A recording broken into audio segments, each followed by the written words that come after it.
Welcome to Malcolm and We, heard exclusively on malcolmpresents.com, a streaming platform heard around the world and beyond. I'm your co-host, Malcolm Berman, with, at least on my screen on top, it's Yana Larson. And Yana, could you please introduce our guest for today? Yes, I can. Our guest today is Sapna Jain, and she is Director of Program Development and Execution for Mothers to Daughters, an organization designed to engage women from all generations, races, and cultural backgrounds to come together and rise together. Sapna is also the President and Interim Director of program development for DAMA Toronto, which is a nonprofit vendor independent association that fosters the exchange of data and information management knowledge and best practices among its members. And she's also a founder of Fit Queens in the Durham region, which is an opportunity for women to find a safe place to be together for fitness and for wellness and camaraderie. She has a strong track record in supporting over 6,000 individuals, including newcomers, youth, and women through career transitions and empowerment initiatives. As a career coach, employment specialist, and mentor with the Toronto Region Immigrant Employment Council, she is dedicated to guiding others professionally. In addition, she is currently serving as Fund Development Manager at Iron and Earth and also consults with startups and nonprofits, and we'll have to find out what Iron and Earth is.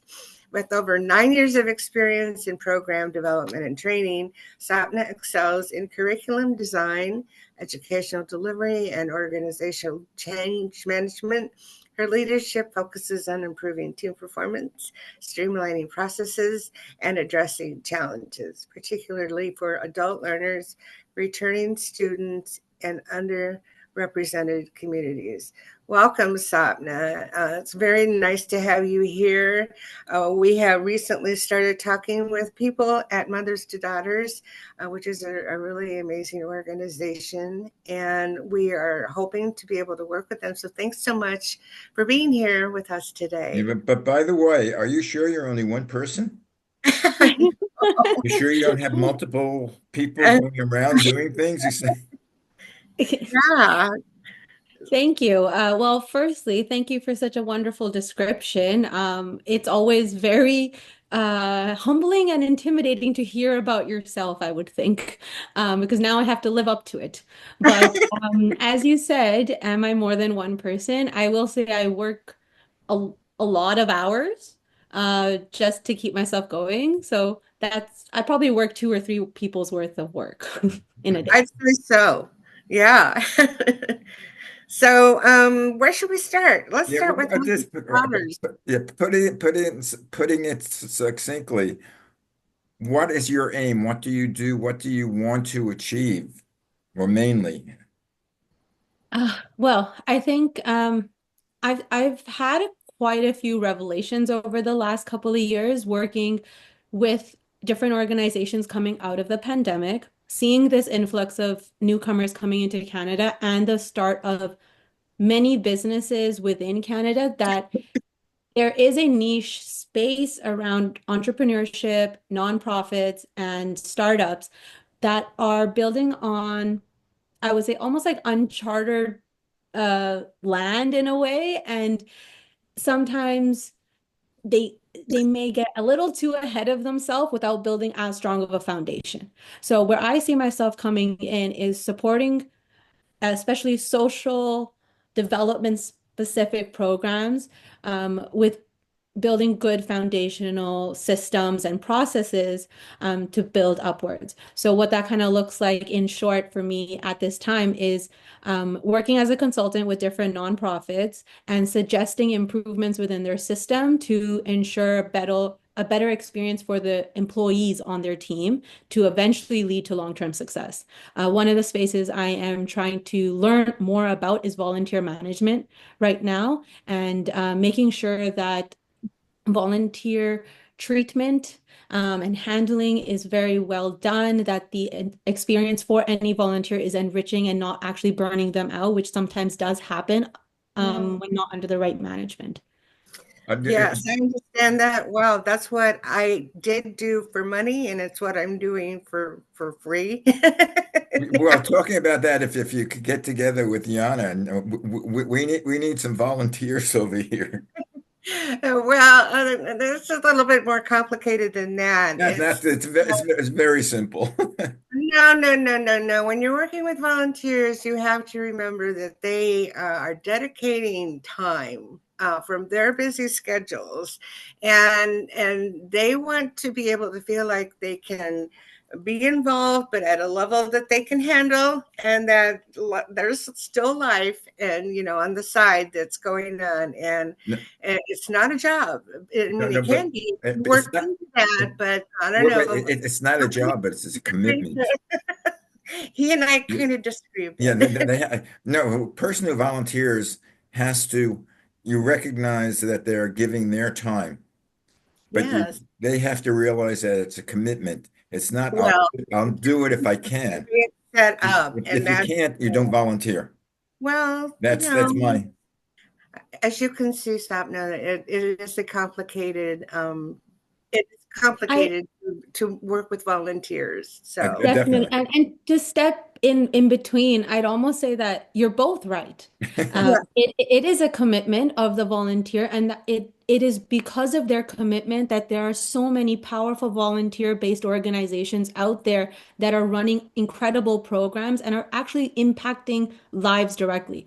But at the same time, the the commitment will only come when they're treated with equal access to resources. There's a lot of there's many nonprofits that are starting up, and they're very difficult to govern and to run operationally. There's a lot of technicalities that come into play, but oftentimes it gets assumed that volunteers are more, you know, they're not given that enrichment experience on how can I help you and you help me. It has to be a give and take, not just these are A, B, C, D, finish, finish, finish. I would rather have my idea out there and ask the volunteer to come back with how they want to implement it. How do they think they can implement it? What's going to help them implement it and how they're going to get a good experience out of it. Um, but again, that's the whole management of it to get benefit on both ends of the volunteer we relationship. call it open architecture. The best way is if a volunteer comes in because they found an organization that they want to be involved with, and they think that this is how they would like to help. And as long as and if it's works for both, then it works out really well. And you have to always keep checking in to see how they're doing, how they're feeling, and all that. But sometimes, we expect volunteers to be like paid tech people, and that is when we run into problems. But Well, the anyway, thing is, I was thinking with paid tech people, with volunteers you can't abuse. With paid tech people, you can abuse in a well, way. you should never abuse. No, well, yeah, I'm being facetious. But anyway, it also seems that you're dealing a lot with women and or young women or females getting into business. Do you deal more with that side versus with men, or is it or more equal? Um, Interesting. It's a very interesting question. I wouldn't actually say that I work more with women focused programming more, I would say, because my focus at the beginning was primarily newcomers, and newcomers are a diverse group of people, different genders, different races, different experiences. But through my work with mothers to daughters, I have definitely found another space where I can work with women. Something that I've also just, growing up in Canada, there really weren't a lot of opportunities where women could come together and just talk. And I think it has to do with, I don't know, Yana, correct me if I'm wrong here, but there's sometimes this internal competition between us that prevents us from really becoming friends with each other. And Yes. yeah, okay, so you resonate with me there. Explain it, but yeah, that's there. It's Yeah, there. it's there. And I think it's because we've all faced so many prejudices individually that we've created these barriers that don't allow us to trust anyone that might come in on that confidence that we've built over time. But Mhm. I wanted to create a space, especially with Fit Queens, where everyone would just, you could literally barriers down. Though I think one of the hardest things women have to talk about is physical appearance. Um, Yeah. because you can't be too expressive about it. You can't be too biased about it. I don't think anyone ever wants to share how much they weigh or what their age is. Like no one wants to share that. Question from hell. It, it is, it is. Like With I how don't old even want my doctor to ask me, I will be honest, I have lied to my doctor when I know I should not have been a certain oh weight. Like yes. definitely Yeah. not. But but I feel like I can see I that there was a community created within Fit Queens where people have been so honest, like this is how much I weigh, this is my goal weight that I want to achieve, and they've actually achieved it independently, collectively, whatever format they've chosen. But they've been able to be so transparent. Some of them, they post pictures where they're like, I hated how I looked here, but now I loved how I looked here. And that was a journey for various reasons, but it was just to create that space, that Well, opportunity. Yeah, yeah, that's great. And coincidentally, also, just a minute, Malcolm. Have you also noticed as women get older that they become less obsessed with weight, but what they want is to feel good at what Yes, and definitely. it's like, yay, you can just finally get to the point where it's not about how much I weigh, it's how I feel about myself, what makes me feel motivated and, vibrant. Definitely. There's been, I think even post-COVID, there has been a Yeah. huge movement on fitness and, Uh-huh. and just being physically mobile for longevity and for Mhm. health. Yeah. People are more, to be able to travel the world, there is a certain level of, health and capability you need for a longer time in life to be able to travel even, sit long durations in plane rides. Yeah. Oh, You I know, know. eating things, in new countries and not getting sick to your stomach. It takes Yeah, practice. it So does. I completely agree. With age, we learn it's not about the number, it's about how you feel. no, Exactly. but what I find out with traveling and going places, there's a hell of a lot of walking to do and a lot of stairs to go up. Yes. Oh, yeah. Oh, yeah. Oh, Oh, yeah. and And, even when the sitting on and, the plane, I can't yeah, do that. I just and not enough bathrooms on planes. Oh, no. Have you seen the new planes washrooms? Like No. you gotta reverse into it. There's not even enough space to turn around. You gotta open the door and reverse There in. we go. Reverse and sit. Yeah, you can. I There's no guess they space. don't want any more happenings with the Mile High Club, right? Yeah. You're probably Oh, old enough Lord. to know what the Mile High That's not the topic of this show. But anyway, by the way, there was a good show. I don't know if you get The View, Yes. Whoopi Goldberg thing, but they had Yes. Pamela Anderson Mm. as a guest, and she has a new movie. I forget what it was, The Last Dancer or something, where she was an entertainer in Las Vegas. But she Okay. goes on now. They were talking about she doesn't wear makeup even in public anymore. Oh, Wow. yes. Yeah. She's natural. Au Yeah. naturel.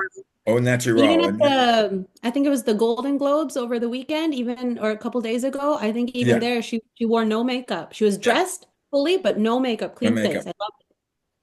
And she Wow. was going this whole, reason why. And I think in the movie, Jamie Lee Curtis also appeared with no makeup. Oh, she's done that before too. Yeah. Jamie Lee She's Curtis. amazing. I love them. And both of them are beautiful women and Yeah.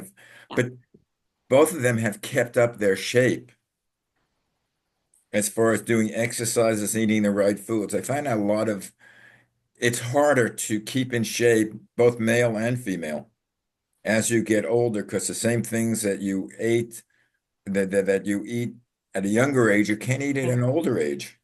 No, Mhm. no. Or as And much. Catches up to you too. Whatever you do to yourself at a right, younger age, whatever, you try, sometimes you eat too much junk food. Even junk food that you eat 2 years ago can have hormonal effects on you for a right. very, very long time, and they don't show up until later. Yeah, yeah. And Or and it's what's iron and earth about? Oh, okay. Iron and Earth is another nonprofit organization that was created in Alberta, Canada, by fossil fuel workers. So, about a decade ago, um, the oil sands and the fossil fuel workers, there was a mass layoff, and that industry kind of shut down over there compared to how it used to be. It was a booming industry at one point, but then it eventually closed down.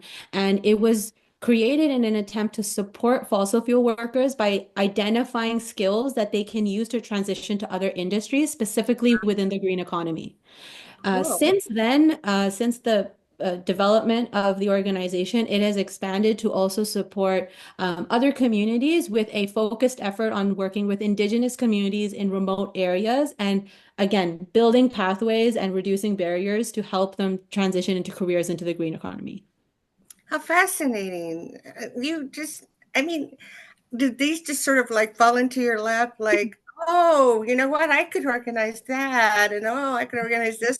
Or did someone come to you and said, help us organize No, it? you know what? There's just too many people doing such good work that I go looking for something and you get something amazing out of it. And the best part of it is how innovative people can be within the same theme. You know, you might hear about career readiness type of programs. There's so many versions of it, but the groups that they're focusing on, their methods to achieve their results can be so innovative and inspiring that you want to be a part of it and learn how did they do it? How did they get there? And entrepreneurship comes about in times like these, right? When things are hard, this is when the entrepreneur can really like, if they have any oomph left, Mhm. they can see a niche and see if they can fill it. And then it's a matter of finding their people, to help them get there. So, Definitely. so how long have you been doing this? Have you been doing this since I assume you went to college and graduated, or did you just Yeah. like fall Um, into this? Well, I had a very unique journey. So I started off in uni studying biology. Mhm. I wanted to first be a doctor, then I wanted to, be a nurse practitioner, then I wanted to go into kinesiology. Once I actually started studying science, I was like, yeah, I don't think this is for me. I'm gonna just finish this and try something else. Something I realized I was always passionate about was teaching. So teaching is what actually opened so many doors for me. So I actually used to work in the private career college sector before. I worked at a few different colleges in different capacities as an employment specialist. Then I was a campus registrar. I was also a campus manager at a college for a while. But so then I decided, hey, do I want to try the nonprofit side? I had worked in profit for a long time and I realized the thing that pulled me all the time was creating good experiences for my students. And that same passion comes from what you do in a nonprofit world, creating a good experience for the end user. So that's what pulled me towards nonprofits And and yeah, volunteer. and You're fun. what's known as a people's person. Yes, Yes. You definitely. want to deal with people. It makes you feel good. Right, and I think that's why Yeah. Sapna and I, like, really clicked. I I felt mean, I I thought mean, we did. money makes me feel good too. Oh, yeah. Yeah, Oh, yeah. it's not just about the people. I want to But earn money getting too, but personal, are you married or have children or? oh wow. I am married. I do not have human children. I have a dog. Her name is Timbit. She's a proud. I don't know if you know what a Timbit is. Do you guys know what a Timbit No. is? So in the US, like in Dunkin' Donuts, they have a Munchkin. So in Canada, the Tim Hortons Munchkin is called a Timbit. Uh, My Oh. dog, even though she's a donut-sized golden retriever, we call her Timbit. okay. Yeah, just coincidentally, I was never a dog person, and Mm. I love dogs. I own cats. Oh, okay, I nice. don't own them now, but my older son just he doesn't live with us. He just bought a Doberman Pinscher, Oh, cute. beautiful, and her name is Rhea. It's a Rhea. Oh, goddess, nice. and That's she's I think 6, 7 months old, and she's about 45 pounds already. Oh gosh. And she's wow. supposed to go up to like 80, 90 pounds. but she's Oh, wow. beautiful, and she comes over here. She loves jumping. She jumps on me, she could knock me over. But he takes care of her almost like it's a baby. Yeah. Well, it's kind of first. It's loving care. Oh, that's good. Someone, Yeah. someone who takes good care of animals is Yeah. Yes, usually. so I understand that. But I don't know if you guys have been following the news in Los Angeles. Yes, I What was would- worried that you were about to be. Uh, I have the first time in 50 years living out. I'm originally from New York. Mm. But this is the first, and I've been out here almost 50 years. It's the first time, and my first time that I have my valuables packed. Oh, and you go wow. back because I'm you're ready in to go. LA County, right? It's frightening. You're in LA County, and so that's under that red flag warning. Yeah, I'm in the San Fernando Valley, which San I am Fernando. right around. I'm within about 10 miles to most of the major fires. Oh, I'm down wow. Oh, in the circle, oh my Wow. God, that's and scary. that's scary because we have in Los Angeles, it's 24/7 of the news. Mm-hmm. And it's about the fires and where they are. And Mm-hmm. as a matter of fact, the other day that we got an alert that be ready to leave, Oh my and gosh. that Yeah. is frightening. Yes. But anyway, and most of the cause is the Santa Ana winds, Yes. which we've had for generations, but not as heavy and not as fierce as Hurricane. they are now. Yeah. Are the Mm-hmm. winds picking up today? Because that's what they The, said the, on. the, the the winds have yeah been reduced today. I mean, they're like 8, 10 miles an hour, but They it's said but yeah. Tuesday, Wednesday, it's supposed to re-up again. And Mm. what happens is due to the environmental change, which is, that's why the winds are so bad. We're also very dry here. Right. The water situation. Right. In fact, even the water, we don't have enough water for the fire hydrants. And how about the water pressure in your house? The water pressure in the house is okay. I mean, right Utility, now. everything is okay because it's a strain on everything. Right. They say, conserve your water. Don't do things unnecessarily. You can still take showers. Thank God. Don't go out and wash the car. Right. And Or water the lawn. But a lot of this has to do with the environment because we're so dry. Right. And so what happens is you have one spark Mm-hmm. that can travel 4 or 5 miles into the trees and start a fire in another area. Mm-hmm. And the firemen, completely unprepared for this. And they're doing a yeoman job. They're working 24 hours a day. But it just reminded me of what you said about preparing people for what's happening now out in the world. And what Mm-hmm. we have to do is start retraining people Yeah. as far as what to do, because this is all parts of climate change. Right. Mhm. I mean, this never happened because we were never in the situation, in all those years of being so. I don't know what you would call it, but the world is changing. Not It's heating up. yeah. Yes. Like for those all those people, like Malibu has pretty much been devastated, right? Oh, And that's Yeah. Malibu, yeah. there's a place called Pacific Palisades, which had a It's major just fire, nothing left. and which is just to the east of Malibu. That has been devastated. Yeah, Mm-hmm. I it's mean, I think the last estimate was like $50 billion, but it's going to go up more. to the billions, to the Oh, billions. it's going to, I would say it will get on close to 1 trillion. Oh wow. And so like do you rebuild in areas where you're going to run into similar problems and not and then there's the earthquake, Yeah, you know. well, you look at it and for parts of the TV coverage, it looks like we're in, the Middle East. I mean, I think there were 50,000 homes that were burnt to the Yeah, and ground. they're calling structures anything from homes to buildings to shacks to outbuildings to cars to whatever kind of Yeah, structure. but you have acres and acres of homes that are destroyed. Yeah, gone, completely And gone. it's not. I wouldn't mind so much, or of the house, the cost, but so much of the memorabilia in that house. Yeah, how can you possibly bring all of that? It's amazing though that they've so far 10 dead. I say, sorry to say only, but I don't only, but still it's amazing that there hasn't been more loss of human life. But I mean, imagine there are a lot of Yeah. pets, people couldn't get back to their There's home, probably more human life that because they haven't really been able to get everywhere. access that areas.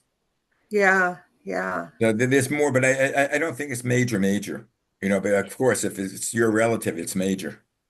Well, yeah, if it's anybody, it's major, but Yeah. still, it is amazing. There's so much the after effects of something like this, Canada had pretty bad fires last year too in Jasper, and one of our colleagues sh lived right there, and she shared a video of her driving away, and she said that used to be my pet's veterinary clinic.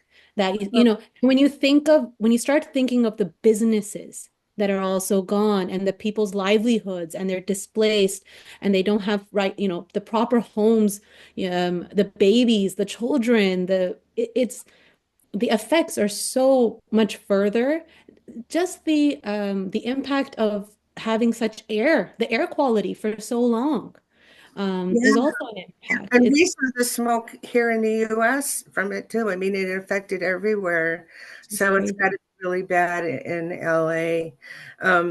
Let's see, I wanted to ask you something. So talk about the DAMA Toronto, data Mhm. information management, knowledge and sharing. How does that work? And is that for nonprofits? And So well, yeah. that's a nonprofit. Yeah, that's another nonprofit. So it's actually part of ADEMA International, which is an association that I think has over 65 chapters now across the world. Canada itself has, I think we're at 5 chapters right now, 5 or 6 chapters right now. And our basic goal is to bring data management professionals together. There is encouragement to take the CDMP certification, which helps streamline just data management, good data management practices, to ensure safety and security for the data we're storing, ensure everyone that's using those data platforms are, upholding certain privacy standards, just building data stewards as well. So honestly, that activity is not necessarily came to me because I'm an expert in data management at any point. It's not that at all. I'm Yeah. part of that experience for my experience with program development. Okay. And so I was very lucky to be elected president last year, and I took over from the team. So we're in currently a restructuring space right now to build a bunch of programming, which will include mentorship. It's going to include quite a few workshops. There's a study group to for those that are interested in writing the exam, different services available just to bring data management professionals together within the GTA. It's amazing what so like you mean you obviously have intelligence and and you're very capable, but you're not techie to start out with, but you can use your people skills and your networking skills and your ability to kind of like see how you can use people power in an effective way that works for everybody. And so yay for you. Thank And you. I kind of came to it that way too. I was see when I started out in college a long time ago. I say I was on the 30-year plan, but I was going to be a physical therapist, and then I found out I would have to dissect cadavers, and I thought Yeah. no. I thought occupational therapy, and then I found out I would have to dissect cadavers, and I said, "Well, okay, we're not going." And then I thought of child development, and I did that for a long time. But then I thought, I really like to be a park ranger. Let's switch to forestry, which was not a good idea because it was a No. lot of time. And I decided Forester, you could never be a forest ranger. I wanted to wear the uniform and I wanted to be in Rocky Mountain National But but Park. but you like people too much. I know. Well, then I mean, I eventually figured that out, and Well, then I actually, you might because you might have your pet dog next to you and sit yes, back and read books and look out over the forest to see if there are yeah, any drink my flames. coffee and look for fires. Oh dear, that's not a good Ooh. But thing. but but what I was trying to say with what's happening in today's world, uh, what I started thinking when you mentioned people, drink oil, oil and coal and things, we have to switch from the fossil fuels Yes. because that's what's causing our climate change. Yes. This is what I think like 80-90% of the scientists say Hmm. Yeah. that this is why. Yeah. And if we keep on going like this, there are going to be more natural disasters, like the forest fires, or the not even forest fires, the fires that we've had in Los Angeles, the worst in history. Uh, So they're they're, using they're, their skills to, to switch over to another industry well, is really they're not close to it. It's tooth and nail because a lot of people denying it, like our new president in the U.S. That's saying, oh, it's all false. We can't do anything about it. But well, but he's also, not in Canada. yeah, but also as far as like the coal mines. If if Mhm. if they started doing the coal mines again, they Yeah. have machines that are doing it now. It's not people oriented. You don't have to send men down in the coals to dig. You have robots going down there. Yeah. Yeah. There's a lot of, even in the curriculum, I'm sure in the US as well, there's a lot of tips and tricks that are taught to students on how to reduce, reuse, and recycle, right? The three R's, that's what we teach us. Hmm. So, and they'll tell us, make sure you turn the light off, make sure you don't leave the water running too Right. much. And they'll give us these quick tips to try and help around the house. And, in those circumstances, the person that is learning it, that child at that moment, thinks that climate change is in their hands. And although there is an impact from the everyday household, we need to go to where the real problems are, right? And I think it's about addressing the larger issues. There are scientists available. There are people that want to work in those fields. There's just not enough opportunities or funding in those spaces right now. Um, there's, you know, I can speak to a little bit about what's like in Canada, around the elections. And this is, I think, the common theme around a lot of elections. So many policy changes, there are different people coming in and out. But at the same time, it also kind of nonprofits that are doing good work rely on government funding. And whenever we're around election season, funding kind of, moves around a little bit. There's a level of uncertainty of what's going to happen in the long run. It's very hard to build long-term programs. You kind of start planning short-term programs, but therefore the results are also short-term and the impacts are short-term. So it's about creating avenues to fund long-term projects so they can have scalable long-term impacts. Right now, a lot of our programming is limited. We can't even plan past the summer sometimes Hmm. because, you know, there's certain, government usually has a lot of plans, and then you have to make sure you're able to pay for everyone's salaries. We don't want volunteers working on huge, impactful, expensive projects, but not getting paid for their time. There's so many um, folds to that problem in terms of climate change, but it's about creating the opportunities Yeah, well, to it has help. to be a worldwide commitment. I don't know whether we were talking before or during the show about the rate of inflation and how Yes. and how the cost of living is so much more in Canada than it was, a few years ago. That's one of the things that are the U.S. election was based on, that it's so expensive, the inflation. But as I mentioned, the inflation in the US was a lot less than the inflation around the world. So it's not only a one country problem, it's a worldwide problem. And what we're happening as far as the climate change is not in the US or California that's having this problem with the weather. It's all over the world. And Yeah, the people U.S. are pretty much and caused it. yeah, So and people, I don't know, the situation in Canada. I haven't heard that much recently, but I know there had been forest fires in Canada, last year that are devastating that you never had before. I know we've Mhm. had that in the United States where we've had the hurricanes. The velocity of the wind is much greater than it ever was. You hear people say, "Oh, it never blew 200 miles per hour." And it's yeah, happening now. It's happening in the last season, or the flooding. So we might, And this is worldwide in all countries in all parts of the world. Right. And And now, why more people aren't paying attention to it is beyond me. But speaking of nonprofits working, and getting together to help for more long range development, that's that's the idea behind We the World when Rick Olfen right. found was bringing the silos together, Uh, Right. because there are a lot of great groups out there, grassroots, a lot of organizations, a lot of people, a lot of smaller organizations that aren't as organized that are want to help solve the problem. If big business isn't going to take care of it, then we have to, and so we can then we have to. yeah, we have to get together and make the difference But and create. Yeah. we can't do it in this half hour because we're about 35 minutes already into the show. I thought it was going like that. So you have to remember to let me say my little blurb then.